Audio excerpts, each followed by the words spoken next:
آئیے سب سے پہلے مفتی صاحب کا یہ بیان سنتے ہیں اور اپنے سبھی دوستوں کے ساتھ بھی شیئر کرتے ہیں۔ اس لیے کہ ہم اپنے آنے والی نسلوں کو یہ پیغام دیتے رہیں، جو آپ کی نئی نسل کہیں یہ نہ سمجھ لے کہ اسلام ہمارے گھروں میں ٹائی سوٹ بوٹ والوں کے ذریعے سے آیا ہے، بلکہ ہم یہ ہر سال عرس منا کر اپنے بچوں کو اس علم کو ٹرانسفر کرنا چاہتے ہیں کہ بچے ہمارے گھروں میں اسلام صرف ڈاکٹروں انجینئروں سے نہیں، معین الدین حسن چشتی سے آیا ہے، اولیاء کاملین صوفیاء و مشائخ کے طریقے سے آیا ہے، اور وہی دین جو آیا خالص دین تھا، پیوریٹی والا تھا۔ یہ اور بات ہے کہ زمانے کی نیرنگیوں نے اسے مختلط کر دیا اور نئے نئے فرقے جنم لینے لگے۔ ہندوستان کے مسلمانوں سے میں ایک گزارش ضرور کروں گا، بہت سارے لوگ یہ کہتے ہیں کہ بہت اختلافات ہیں، کتنے فرقے ہیں، کتنی جماعتیں ہیں۔ آپ چاہتے ہو کہ انتشار ختم ہو جائے؟ آپ چاہتے ہو کہ امت مصطفیٰ میں فرقے ختم ہو جائیں؟ دوسری دنیا کی بات چھوڑیں، ہم ہندوستان کی بات کرتے ہیں۔ سارے مسلمانوں سے میں یہ کہوں گا، اگر انتشار، افتراق، فتنہ، فساد، اختلاف سب ختم کرنا چاہتے ہو تو میری ایک دعوت ہے، آ جاؤ سارے فرقے اس دین پر جمع ہو جائیں جس پر غریب نواز تھے، اور جو غریب نواز لے کر کے آئے، چلو اس پر جمع ہو جاتے ہیں، کوئی فرقہ باقی نہیں رہے گا۔ پھر اگر تم اس پر جمع نہیں ہوتے تو اس کا مطلب ہے کہ تمہارا دین نیا ہے اور ہمارا دین 800 سال پرانا ہے۔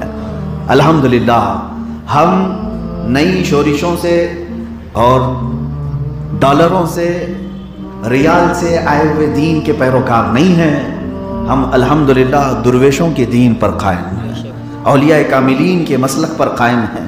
عزیزان گرامی وقت، آج وقت بہت کم ہے، میں مختصر وقت میں جو بات پیش کر سکتا ہوں وہ یہی ہے کہ فرامین غریب نواز کو آپ کے سامنے رکھ دیا جائے۔ یہی حقیقت میں عرس بھی ہے۔ عرس کا مطلب صرف اور صرف فاتحہ اور نیاز کھا کر کے چلے جانا نہیں ہے، بلکہ عرس کا مطلب یہ ہے کہ صاحب عرس کی تعلیمات کو عام کیا جائے، لوگوں میں ان کے فرامین کو پھیلایا جائے۔ بہت کم لوگ جانتے ہوں گے کہ ان کے اقوال کیا تھے، غریب نواز کے فرامین کیا تھے، آپ نے لوگوں کو کیا چیزیں بیان کی ہیں۔ یہ تمام فرامین کی طرف توجہ دلانا ہر عالم دین کی ذمہ داری بھی ہے۔ میں مختصر سی سیرت آپ کی رکھوں گا کہ الحمدللہ ہمارے اہل سنت و جماعت کے کھاتے میں اور ہماری فہرستوں میں اتنے بڑے بڑے مشائخ اور اولیاء کاملین ہیں کہ ان کی سیرتیں بیان کرتے کرتے سالوں سال گزر جائیں گے۔ اسی لیے اے سنی مسلمانوں، آپ اولیاء کی صرف مزاروں اور قبروں کو نہ دیکھو بلکہ ان کی کتابوں کو بھی دیکھو۔ آپ صرف ان کے گنبدوں کو ہی نہیں بلکہ ان کی لکھی ہوئی تعلیمات کو بھی دیکھو تو پتہ چلے گا۔ صرف گنبدوں کو اور مزاروں کو دیکھ کر کے عقیدت رکھنے والے کی عقیدت اور ہے، اور ان کی تعلیمات پڑھ کر کے عقیدت رکھنے والے کی عقیدت اور ہے۔ اس لیے کہ جو بہک گئے، گمراہ ہوئے، جو بہک گئے اولیاء سے دور ہوئے، یہ کون لوگ ہیں؟ جو صرف مزارات کو دیکھ کر کے اعتقاد رکھتے تھے، عقیدت رکھتے تھے، انہوں نے اولیاء کو پڑھا نہیں تھا، اس لیے شیطان انہیں گمراہ کر دیا۔ اور جو اولیاء کو پڑھ کر کے ان کے محب ہوتے ہیں، چاہنے والے ہوتے ہیں، انہیں جلدی کوئی گمراہ نہیں کرے گا، اسی لیے کہ انہوں نے صرف ظاہر کو دیکھ کر کے محبت نہیں کی ہے بلکہ ان کی تعلیمات کو دیکھ کر محبت کیا ہے۔ غریب نواز سے اگر محبت ہو، آپ حقیقت میں محبت کرتے ہو تو ان کی کتابیں کہاں ہیں پوچھیں کہ سرکار غریب نواز رضی اللہ تعالیٰ عنہ نے کتنی کتابیں لکھی ہیں، امت کے درس کے لیے، اپنے سلسلے کے لیے کیا چیزیں آپ نے قیمتی چھوڑی ہیں، وہ چیزیں آج امت کو چاہیے کہ وہ معلومات کرے۔ کوئی بھی آدمی زندہ رہتا ہے تو اپنی تحریروں سے زندہ رہتا ہے، اپنی تعلیمات سے زندہ رہتا ہے۔ سرکار غریب نواز رضی اللہ تعالیٰ عنہ اپنے مشن، اپنی تحریریں، اپنی تقریریں اور اپنی تبلیغ کی وجہ سے 800 سال سے بھی ہماری محفلوں میں زندہ ہیں۔ یہی زندگی ہے، اور بعد میں آنے والوں کو چاہیے کہ ان کی تحریریں اور تقریریں، ان کی تعلیمات کی طرف توجہ کریں۔ اعلیٰ حضرت امام احمد رضا خان فاضل بریلوی رضی اللہ تعالیٰ عنہ کا اس قدر جو چرچا ہوتا ہے، تذکرہ ہوتا ہے، کیوں؟ اعلیٰ حضرت کی سینکڑوں کتابیں آج ہمارے درمیان موجود ہیں۔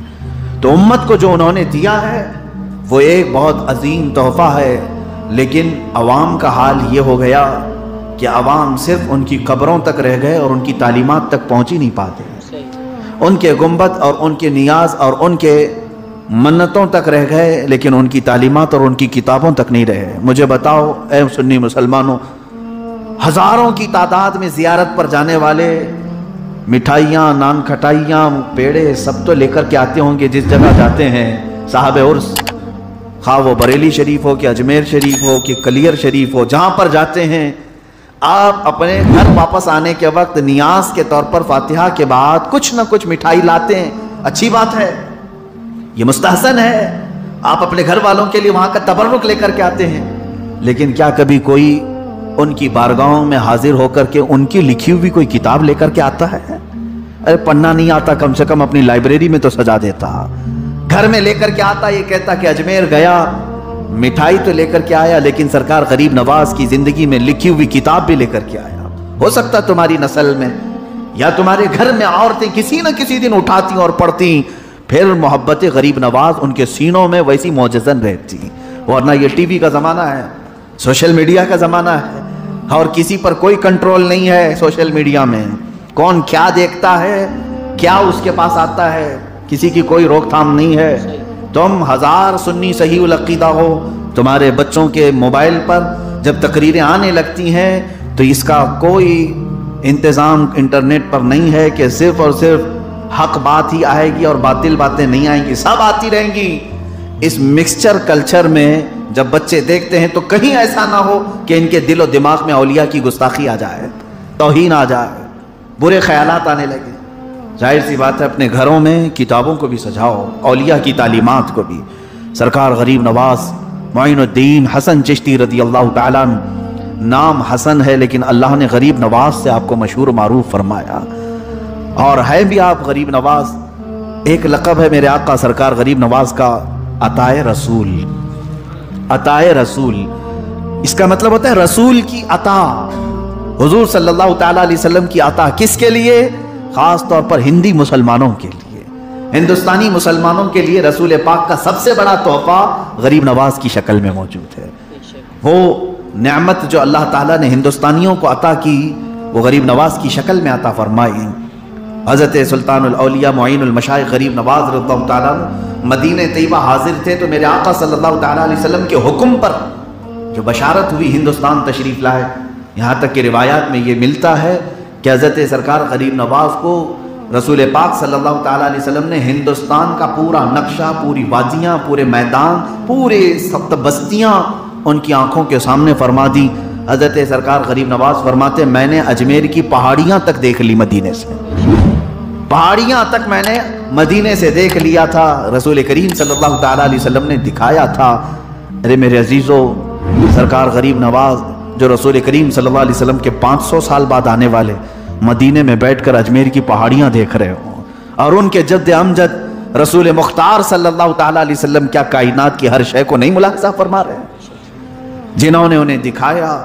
اور سرکار غریب نواز رضی اللہ تعالیٰ ہندوستان جو تشریف لائے بڑی کٹھناؤں کے ساتھ، کٹھنائیں آپ نے دیکھی، مشکلات دیکھی، مشقتیں دیکھی، پھر بھی آپ ہندوستان جس راستے سے آئے وہ بڑی لمبی تاریخ ہے میرے عزیزو. ناظرین، مجھے امید ہے کہ مفتی سلمان اظہری صاحب قبلہ کا یہ بیان آپ نے پورا بغور سماعت کیا. مجھے امید ہے کہ آپ کو پسند بھی آیا ہوگا، جس کا ٹائٹل یہ تھا کہ 800 سال کے بعد بھی ہم سلطان الہند عطائے رسول خواجہ معین الدین چشتی کو کیوں یاد کرتے ہیں، ان کا عرس کیوں مناتے ہیں اور ان کی سیرت پاک کیوں بیان کرتے ہیں. آپ نے سنا جو مفتی صاحب بیان کر رہے تھے. اسی طرح کے بیانات اور سیرت پاک سننے کے لیے ہمارے چینل کو سبسکرائب کریں اور ساتھ ہی میں بیل آئیکن کو دبانا نہ بھولیں تاکہ ہماری ہر آنے والی ویڈیو کو دیکھ سکیں سب سے پہلے. اور ہاں، اس ویڈیو کو اپنے سبھی دوستوں کے ساتھ بھی شیئر کریں. السلام علیکم ورحمۃ اللہ تعالی وبرکاتہ.